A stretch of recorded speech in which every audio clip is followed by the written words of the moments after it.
샬롬, 일주일간 잘 지내셨습니까? 어제 한국에서 김동호 목사님이 설교하는 그런 영상을 인터넷을 통해서 오래간만에 듣고 은혜를 받았습니다. 김동호 목사님은 개인적으로 저 학부 선배님이기도 하고 저의 영적인 멘토 중에 한 분이기도 하십니다.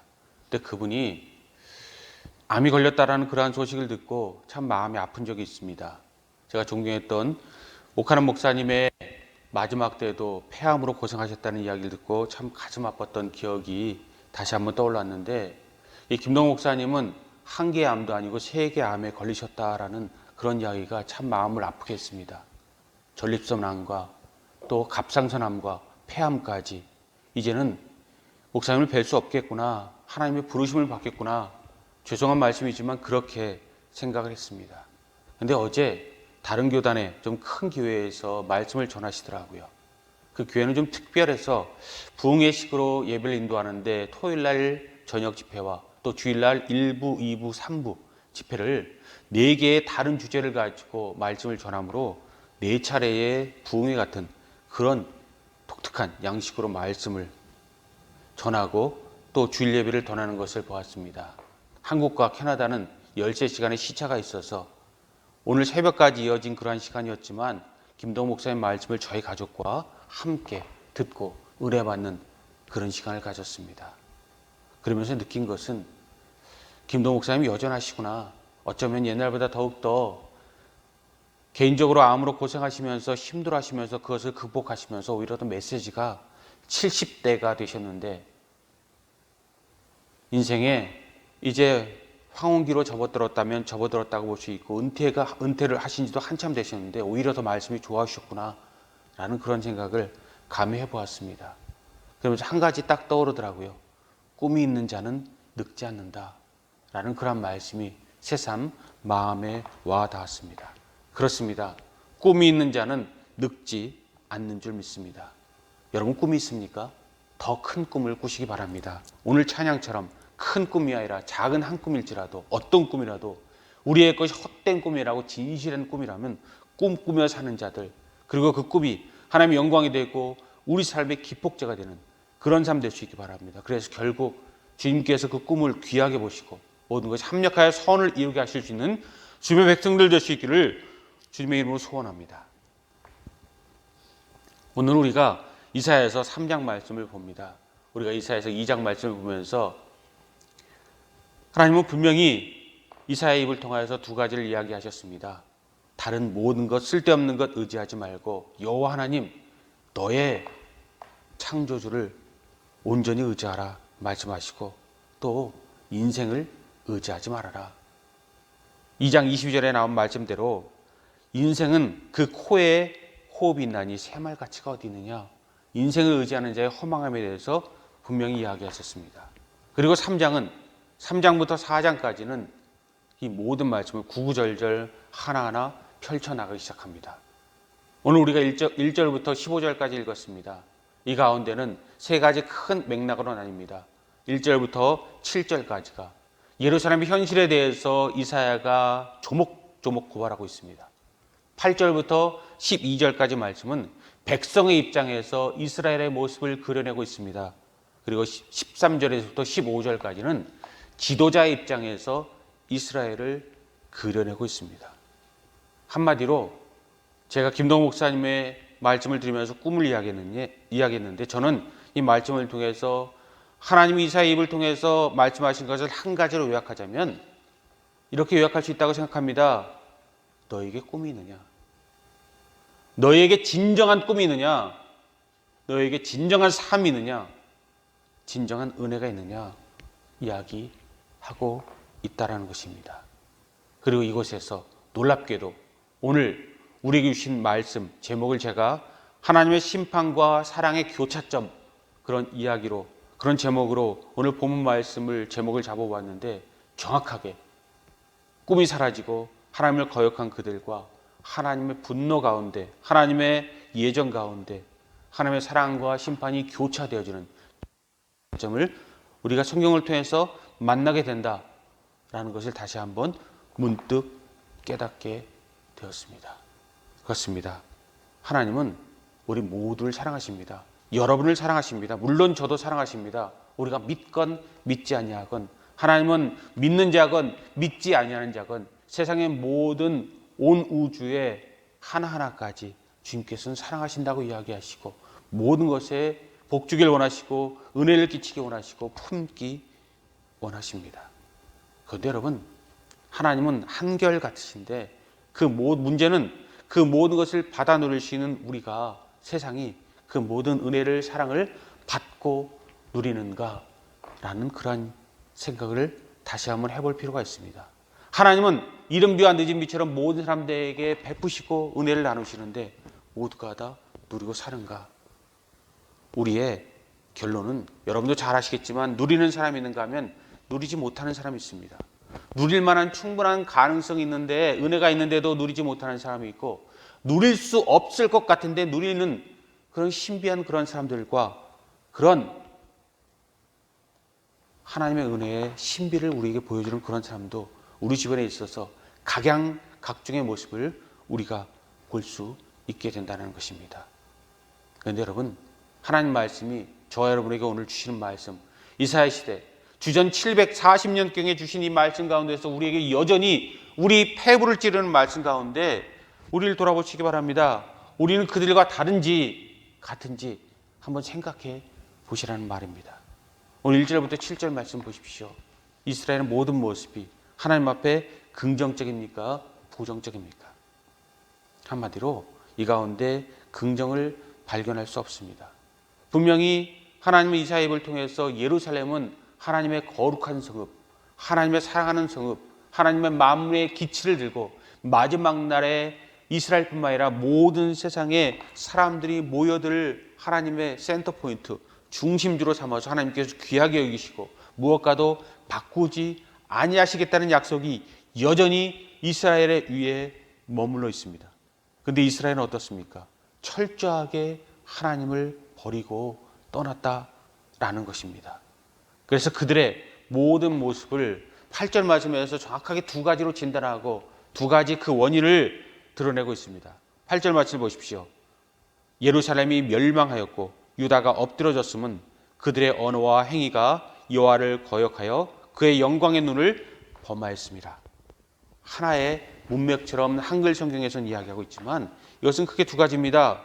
첫 번째, 이스라엘의 모든 기울어짐과 그들의 모든 모습의 부끄러움은 첫 번째, 예루살렘이 멸망했고 유다가 엎드러졌기 때문이다.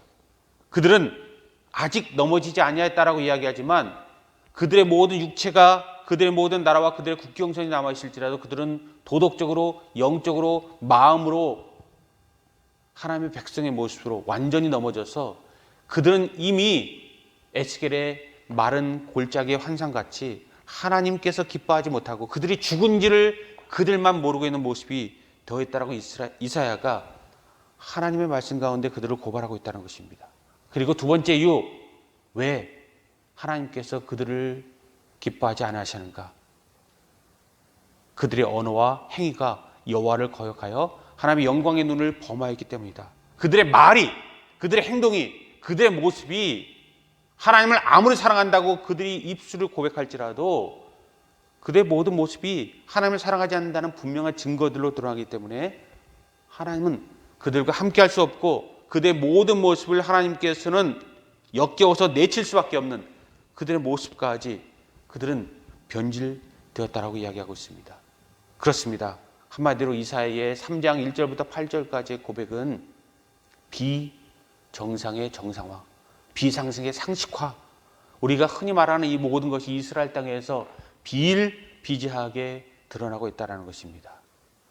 1, 2, 3절 모든 말씀을 보면 그들은 모든 군사 지도자들이 무너졌습니다. 용사와 전사와 50부장과 모사까지 무너져서 더 이상 군사적인 그들의 모든 힘을 지켜주는 그런 모든 면에서 군사적 리더들이 무너졌고 정치적 리더들, 재판장과 귀인과 모사까지 그리고 또 선지자까지 무너져서 정치도 공백기라고 이야기합니다. 그리고 영적으로도 선지자와 복술자와 장로가 무너져 있다고 이야기하고 요술자가 심판받게 될 것이라고 이야기합니다. 그것은요, 영적으로는 더욱더 심각하다라는 말씀 여러분 여기서 꼭 만나시기 바랍니다.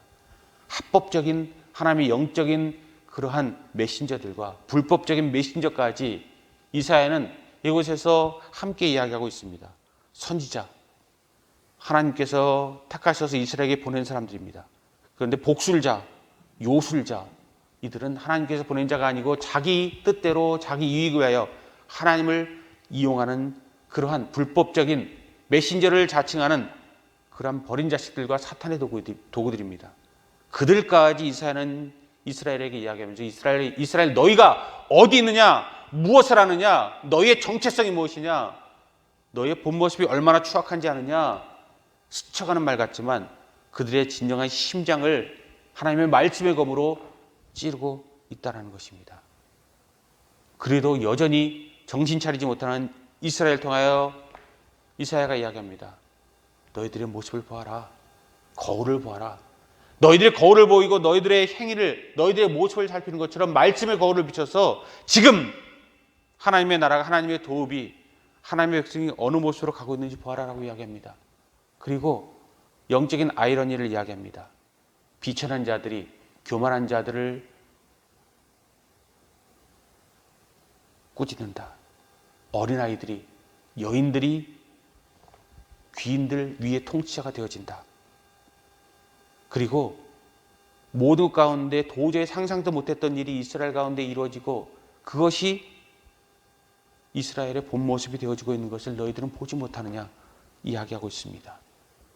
아이들, 소년과 아이들, 여인들의 모든 모습은 이스라엘이 상상할 수 없었던 여인과 아이들을 폄하하는 것이 아니라 그들의 모든 모습은 이스라엘의 리더로 하나님께서 주신 사람들이 아니었고 이스라엘의 리더가 없어서 그들이 리더가 될 수밖에 없는 그런 최악의 상황이 아니었음에도 불구하고 그들이 리더가 되어지고 그들이 리더가 된 세상은 밝아지는 것이 아니라 더욱더 악화일로 설상가상되어지는 그런 모습으로 나아가고 있다는 것입니다.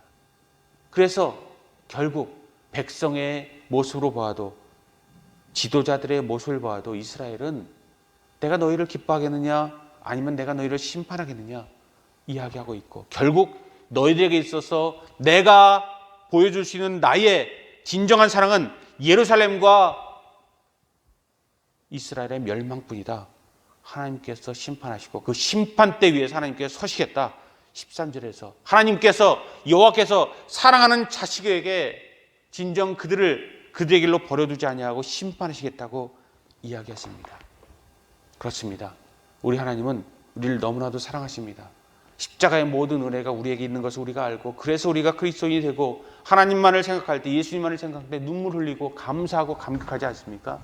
그런데 그 하나님의 사랑 여러분 하나님의 사랑을 우리는 때때로 우리 마음대로 해도 그대로 내버려 두는 사랑 그냥 내 마음대로 해도 하나님께서 관여하지 않는 사람 내 뜻대로 믿어도 그냥 좋은 것이 좋다고 웃으시는 하나님 이 정도로 생각하고 그것이 좋으신 하나님이라고 이야기하고 그런 하나님을 우리가 자랑합니다. 그런데 여러분 그렇지 않습니다. 로마서 말씀을 보시고 여러분 다시 생각해 보십시오. 우리가 악한 길을 가는데 하나님과 반대 길을 가는데 길과 진리와 생명의 길과 어긋난 길을 가는데 하나님께서 우리를 버려두신다면 우리는 하나님의 사람들이 아닙니다. 우리는 하나님의 사랑 안에 깃든 사람은 더욱더 아닙니다. 그런데 여러분 하나님 우리를 사랑하십니다. 얼마나 사랑하시는가 끝까지 사랑하시고 땅끝까지 모으시고 우리 모든 걸 통하여 하나님의 나라를 재건축하겠다고 이야기하십니다. 그러므로 저와 여러분은 진정한 하나님의 사람이 되어야 한다는 것입니다. 여담이지만 여러분 이 그리스도인이라는 것이 신약 성경의 모든 말씀에서 나오고 이 구약의 유대인들이 구약의 육적인 하나님의 후손이 신약에서 영적인 하나님의 후손으로 나오고 안디옥 교회를 통해서 사도행전에 처음으로 그리스도인이라는 그러한 말이 언급되어지는데 놀랍게도 여러분 그리스도인이라는 것은 그들을 존경하는 소리가 아니었습니다. 그들을 비양하는 소리였고 그들을 멸시하는 그런 칭호였다는 것 여러분 기억하시기 바랍니다. 너희들은 기류의 자식들이야. 너희들은 버려진 자식들이야. 너희들이 아무리 애써도 그것은 너희들의 어리석은 소꿉장난일 뿐이야 라고 이야기하는 것에서 그리스도인이라는 말이 출발했지만, 여러분, 하나님의 뜻대로, 하나님의 은혜대로, 하나님의 삶대로 진정 하나님 앞에 들어지고 영적인 은혜를 받은 사람들, 하나님 가운데 눈이 띄어지고 귀가 열려지고 하나님을 고백하고 자기 뜻대로 가지 아니하고 인생을 의지하냐고 하나님의 은혜대로 가는 모든 사람을 하나님은 통하 역사하시겠다는 것이 그리스도인이라는 말에서부터 우리에게 주어집니다. 그러면 여러분, 오늘 본문 말씀 보시고 우리는 한마디로 울어야 합니다. 진정 울어야 하는 세상 가운데 있습니다. 자기 멋대로 되어지는 모든 세상 가운데서 우리는 슬퍼해야 하고, 정말 우리는 두려워해야 되고, 우리는 하나님 앞에서 부끄러워해야 한다는 것입니다. 우리가 어린 시절에는 소꿉놀이를 합니다. 우리 친구들끼리, 어린아이들끼리 모여서 지루하니까, 심심하니까 아빠와 엄마와 아이로 놀이를 하기도 합니다. 또 하다가 재미없으면 바꾸기도 합니다. 선생님과 아이가 되기도 하고, 대통령이 되기도 하고, 장군이 되기도 하고, 각자의 모습으로 우리의 모든 모습을 바꾸어서 재미있게 하루를 놀다가 저녁 때가 되면 각자의 집으로 돌아갑니다. 그런데 여러분, 이 모든 모습이 우리 가운데서 어린아이들의 소꿉놀이가 아니라 역사 가운데 일어나고 있다면, 이스라엘 가운데 일어나고 있다면, 우리 삶 가운데 일어나고 있다면, 이 모든 삶 가운데서 우리는 이 역사의 아이러니를 우리는 심각한 하나님의 징조로, 우리의 부끄러움으로, 우리의 타락으로, 우리의 하나님 앞에서의 그러한 온전한 영적 모독으로 하나님 앞에, 우리 모습 앞에 정신을 차리고, 우리가 꿈을 잃고 비전을 잃고 삶을 잃고 말씀을 잃고 얼마나 하나님 앞에 멀리 떨어져 있는지에 대해서 다시 한번 돌아보아야 합니다. 그리고 이 모든 것 가운데서 에이 설마라는 그런 마음 아직까지도 우리에게 있다면 그 모든 것을 우리 마음 가운데 떨쳐버려 주시기 바랍니다.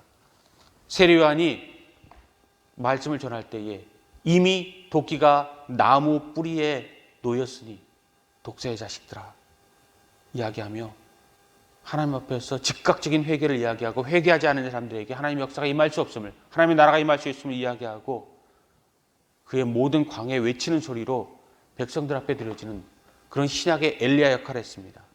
여러분, 신약이건 구약이건 하나님의 말씀으로 저와 여러분들의 마음을 하나님께서 두들기실 때, 치실 때에 우리를 마음 가운데서 진전 우리가 무엇을 바라보고 있는지를 돌아보고, 그 가운데서 삶을 바라보고, 그 가운데서 우리의 모습이 무엇인지를 돌아보시기 바랍니다. 어린아이가, 여인이 분명히 통치자가 되어지고 모든 것 가운데에서 우리 역사가 뒤집혀질 수 있습니다. 구약 학자들은 이거에 대해서 이야기하면서 아이러니라고 이야기하고, 난해한 구절이라고 이야기하고, 그럴 리가 없다고 이야기하고, 비유적인 이야기라고 이야기하지만 저는 이것이 현실이 되어지고 하나님의 심각한 진리라고 믿습니다. 어린아이가 어떻게, 소년들이 어떻게 이스라엘의 지도자가 될 수 있습니까? 실제로 그런 적이 있습니까? 여인들이 지도자가 된 적이 있습니까?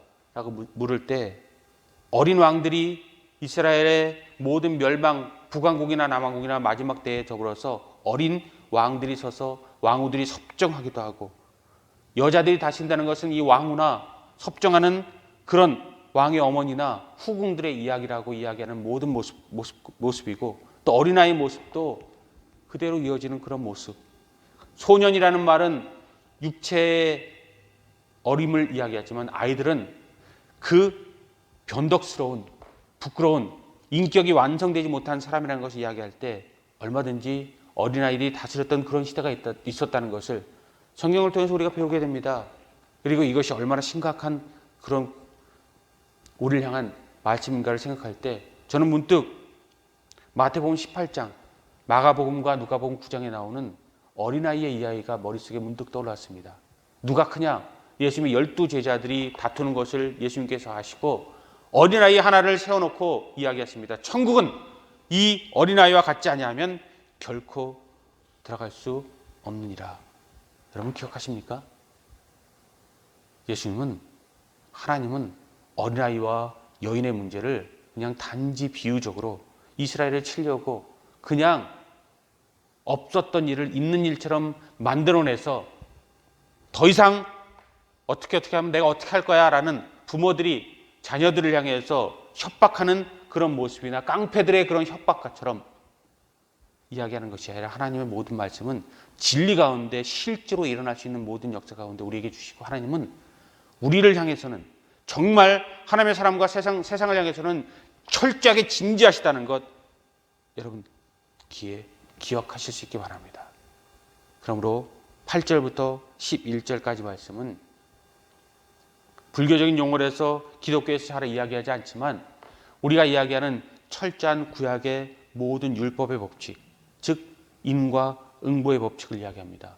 죄 지은 자에게는 벌을, 지옥을, 하나님 앞에 온전히 나아가는 자에게는 천국을, 하나님을 라는 이야기를 3장 8절부터 11절까지 이야기하고, 그래서 구약에서 이 부분은 이 이사야 3장 안에 있는 지혜시다 라는 말로 표현하기도 합니다. 여러분, 제가 정말 말씀드리고 싶은 것은 이것입니다. 여러분, 세상은 철저하게 뒤집혀져 있고 세상의 모든 모습은 우려하는 시대가 되고 하나님께서 등 돌리는 시대가 되어지고 하나님께서 웃으시는 시대가 아니라 하나님께서 눈물 흘리시고 분노의 불꽃을 8절 말씀 영광의 눈, 그 불꽃 같은 눈을 하나님의 분노의 눈으로 더욱더 불타오르게 하는 이 세상의 모든 모습이 우리 가운데 있다는 것을 기억하고, 우리 모든 모습 가운데 하나님을 아는 우리라도 제대로 예배하고 제대로 말씀 가운데 살고, 세상이 어떠하건 상황이 어떠하건 그 모든 모습이 어떠하건 그런 것에 이끌리지 아니하고 우리 모든 모습이 하나님 앞에 온전히 드려져서 하나님의 영광의 삶을 돌리는 우리가 될 수 있기 바랍니다. 세상은 하나님을 멀리 떠나서 하나님을 외면하고 하나님을 까맣게 잊어버리면 최악의 순간들이 앞으로도 이어질 것입니다. 러시아의 그러한 몰지각한 그런 행동이나 그 모든 모습이 러시아에서 끝나지 않을 것입니다. 세계 각국에서 어디서든지 일어날 수 있습니다. 그리고 한 나라 안에서도 왕들이 백성들을 사랑하지 아니하는 모습, 특별히 북왕국의 최악의 왕이었던 아합 왕이 나봇의 포도원을 뺏는 그런 모습. 아합 왕은 그래도 하나님 말씀 가운데 두려워했지만 그의 아내였던 이세벨이 나봇을 죽이고 그 포도원을 탈취하는 일이 얼마든지 현실 가운데 일어나고 우리가 보고 있지 않습니까? 대기업들이 골목 상권까지 아프게 하는, 그리고 모든 사람들이 망하게 하는 모든 모습과 자본주의라는 이름으로, 또 공산주의에서도 마찬가지고 세상의 모든 것 가운데서도 함께 사는 것이 아니라 나만 아니면 되라는 그런 세상이 더욱더 세상을 팡쳐서 우리 모든 모습이 더욱더 함께 망가져가고 있고, 그 모든 모습에서 이건 아니야 라는 그런 외침이 끊임없이 분쟁의 불꽃이 되어지고 있습니다. 여러분, 그러므로 우리 모든 모습을 볼 때, 다시 한번 모든 모습을 볼 때 한 가지만 더 기억하십시오. 우리가 하나님을 멀리 떠나고 2장 22절 인생을 의지하지 아니하고 우리를 의지하고 하나님과 별개의 삶을 살 때 이루어지는 이 세상에서의 천국이 아니라 이 세상의 분명한 지옥과 우리 스스로 만들어내는 그런 불구덩이를 볼 수 있는 우리 모습이 될 수 있기를 바랍니다. 그렇습니다. 내 멋대로 살아가는 모든 세상 가운데서 여러 가지 이야기하지만 한마디로 다시 한번 요약하자면, 세상의 모든 것이 하나님을 떠나서 제멋대로 하기 시작하면 세상은 더 이상 나 이외에 다른 사람들에게 관심이 없습니다. 이웃에게 무관심해집니다. 사회에 무관심해집니다. 그래서 오늘 예루살렘과 이스라엘의 멸망처럼 사회가 붕괴되어지는 모든 모습이 자연스럽게 일어난다고 이야기합니다. 가정에서도 요새 하루가 멀다 하고 재산권 때문에 일어나는 아픈 현실들을 봅니다.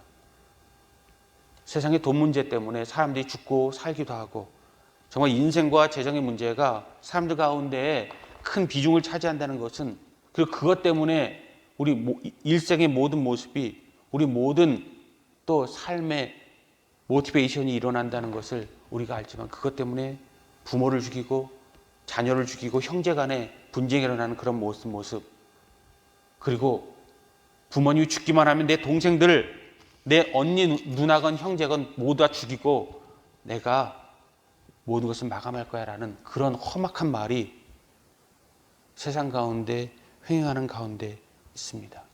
여러분, 그렇습니다.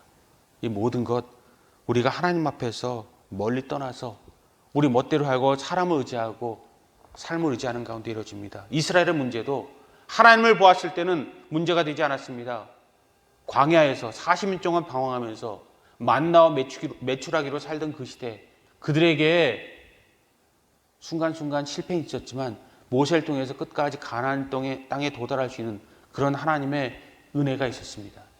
그리고 하나님은 이스라엘에게 약속을 지키셨습니다. 가나안 땅에 여호수아를 통해서 들어가게 하시고 그들의 땅을 가나안 7족속에서 뺏어서 하나님의 약속을 지키고 그들의 젖과 꿀이 흐르는 땅, 하나님의 옥토와 시온성으로 그들의 하나님의 약속의 땅으로 아브라함의 언약의 성취로 그들에게 이루어 주셨다는 것을 우리가 성경을 통해서 봅니다.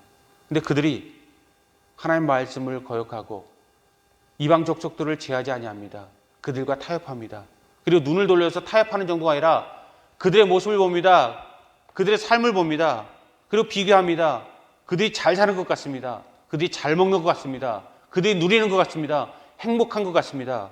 그리고 그 이유가 그들이 섬기는 신에게 있다라고 생각하는 그런 착각에까지 빠져서 그들이 섬기는 신들까지 함께 섬기기 시작합니다. 그래서 상순이 나무나 또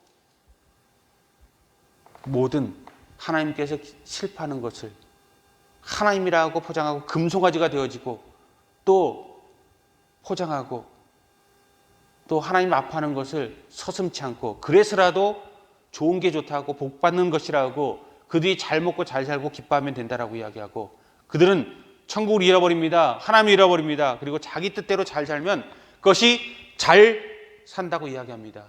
어제 김동호 목사님이 이야기하더라고요. 세상에 잘 사는 사람과 못 사는 사람들의 개념을 우리는 다시 한번 돌아봐야 된다고요. 부자와 가난한 사람도 있다. 그래서 우리가 인정하자라고 목사님이 이야기하시더라고요. 그러나 부자와 잘 사는 사람들은 구별하자. 부자라고 잘 사는 것이 아니다. 잘 사는 것은 경제적인 그러한 소유와 같지 아니하다 라는 말씀을 주신 것을 다시 한번 드리면서 오늘 본문 말씀이 제 마음에 떠오르더라고요. 그렇습니다. 이스라엘은 하나님의 영적 은혜와 진정 하나님께서 복 주시고 잘 사는 길을 떠나서 부자의 삶을, 부유한 삶을, 누리는 삶을, 소유하는 삶을, 존재적인 축복이 아니라 에리 프롬의 그런 철학적인 견해처럼 존재의 축복이 아니라 소유의 축복 가운데 하나님을 버리고도 결코 부끄러워하거나 심각해하거나 슬퍼하지 아니하였다. 그러므로 하나님께 그대로 그들에게 돌려줄 뿐이다. 이야기하고 있는 것입니다.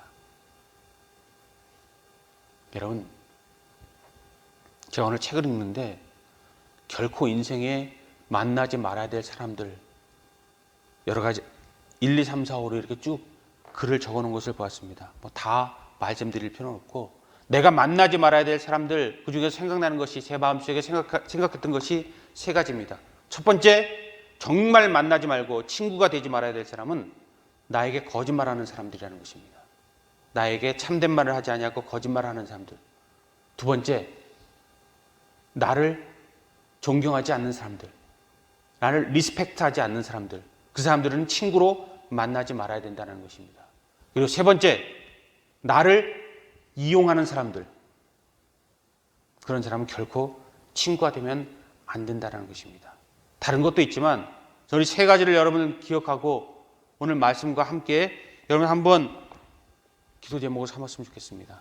거짓말하는 사람들, 나를 존중하지 않는 사람들, 나를 이용하는 사람들, 그냥 필요할 때만 나를 찾는 사람들, 그들과 친구가 되지 말아야 되는 것처럼 하나님과 영적 관계에서도 그런 모든 모습이 우리에게 있을 때 하나님은 우리를 향해서 우리가 하나님의 사람들이 아니라면 그대로 내버려 둘 것이고 우리가 하나님의 사람들이라면 하나님의 분명히 안아서 고쳐라도 쓰실 만한 하나님의 사람들이라면 하나님은 우리를 품에 안고 잘했다고 이야기하지 않으시고 하나님께서 우리를 향해서 채찍을 드실 것이라는 것입니다.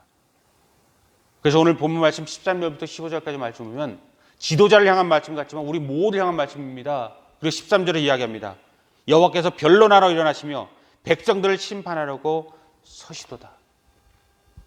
하나님이 서셨다 이야기하십니다. 하나님께 변론하러 일어나시고 심판하러 서시도다. 하나님께서 우리를 보시고 세상을 보시고 잘했다고 면죄부를 주시겠습니까? 아니면 우리에게 하나님께서 불을 던지고 우리 모든 모습을 하나님께서 강하게 채찍으로 치실 것입니까? 하나님의 사랑과 심판, 하나님의 모든 때를 우리 이야기하고 하나님의 때를 기다리지만 그 때를 채워서도 우리가 여전히 하나님 앞에 정신을 차리지 못하면 하나님의 사랑과 은혜가 심판과 하나님의 채찍으로 교차되는 지점에서 우리는 하나님께서 우리에게 은혜를 주시고 하나님의 나라를 주지만 우리가 자처하는 우리가 지옥으로 불구덩이로 사탄의 세상으로 우리 모든 것이 떨어져서 슬프며 이를 감이 있으리라 라는 말처럼 버린 자가 되어주시는 그런 삶이 우리에게 충분히 가능하다라는 말씀입니다. 결론을 말씀드리고 싶습니다. 결론을 말씀드리겠습니다. 결국 13절부터 15절까지 하나님 말씀하시는 것은 하나님의 심판대가 이스라엘 앞에 이스라엘의 모든 폐악 가운데 결국 법정이 열렸다는 것입니다. 그리고 세상의 모든 법정은 너희들이 모든 권모술수를 펴서라도 피해 나갈 수 있지만 있는 자들은 피해 나가고 없는 자들이 중죄를 받는 유전무죄, 무전유죄라는 그런 모든 것이 왜곡되어지는 모든 재판과 판결이 이루어질 수 있지만 그리고 모든 죄악을 지어줘도 무죄가 될 수 있지만 하나님은 피할 수 없다는 것입니다. 하나님은 그대로 그들에게 돌려주실 것이라는 것입니다. 그러므로 의를 향한 자들에게는 하나님의 나라로 악을 향한 사람들에게는 사탄의 나라로 하나님의 사람들에게는 빛의 세계로 하나님을 거역한 사람들에게는 어둠의 세계로 사탄과 함께 벌어지는 그 마지막 심판으로 하나님께서 이스라엘 백성 앞에 서게 될 것입니다. 그리고 서게 되고 그 모든 것을 판단하게 될 것입니다. 그리고 그 모든 것이 이루어지게 될 것을 이사야가 이야기하고 있습니다. 그리고 여호와 하나님의 이름을 여기 놀랍게도 만군의 여호와라는 말로 이야기하고 있습니다. 보라 만군의 주 여호와가 3장 1절로 시작한 그런 말씀이 3장 15절 말씀을 보면은 주 만군의 여호와 내가 말하느니라 이렇게 마무리되어지고 있습니다. 만군의 여호와는 군사적인 용어지만 다른 뜻이 있습니다. 그것은 철저하게 계약적인 관계로 원인과 결과로 나누어서 뿌린 씨앗을 거두게 하겠다라는 계약적인 모습에서 만군의 여호와라는 그런 하나님의 호칭이 쓰여지기도 합니다. 여러분 잘했다고 이야기하지만 부끄러운 마무리를 내가 이겼다고 이야기하지만 그 실패를 바라보는 것이 아니라 내가 지금 힘들고 어려울지라도 하나님 앞에서 잘했다 칭찬받을 수 있는 그런 길을 갈 수 있기 바랍니다. 그리고 만군의 여호와 법정 앞에 사람이 재판관으로 섰을 때 하나님께서 안아주실 수 있는 그런 삶을 살 수 있기 바랍니다. 신약의 부자처럼 하나님께서 풍요를 주셔서 여러 개의 창고를 치고 배 두들기지만 그날 저녁에 부르심을 받는 사람이 아니라 고아와 과부의 기도 같지만 내 탓이오라고 가슴을 치는 그들의 기도를 바리새인인 기도보다 더욱더 받아주시고 바리새인보다 먼저 가는 세리와 창기를 어른보다 먼저 들어가는 어린아이들의 믿음을 이야기하는 것처럼 우리 모든 것이 은혜가 될 수 있기 바랍니다. 결국은 하나님께 재판장 앞에 서서 우리 참과 거짓을 우리의 옳음과 우리의 거짓을 이야기할 것입니다. 세상의 모든 것이 하나님 앞에 철저히 고발되어져서 세상의 모든 것이 아무리 자기가 변론할지라도 하나님께서 그 모든 것에 분명한 판단을 내릴 것입니다. 영적으로 어두운 세상입니다. 도덕적으로 무너진 세상입니다. 경제적으로 남을 돌보지 않는 그런 세상입니다. 세상의 모든 역공이 우리의 모든 편하고자 하는 우리의 모든 모습이 빙하들을 녹게 하고 있고 철저하게 바이러스들이 우리를 놓아주지 않고 우리는 세상의 지배자가 아니라 더 이상 지배자가 아니라 어쩌면 세상에 종속된 모습으로 한 마리의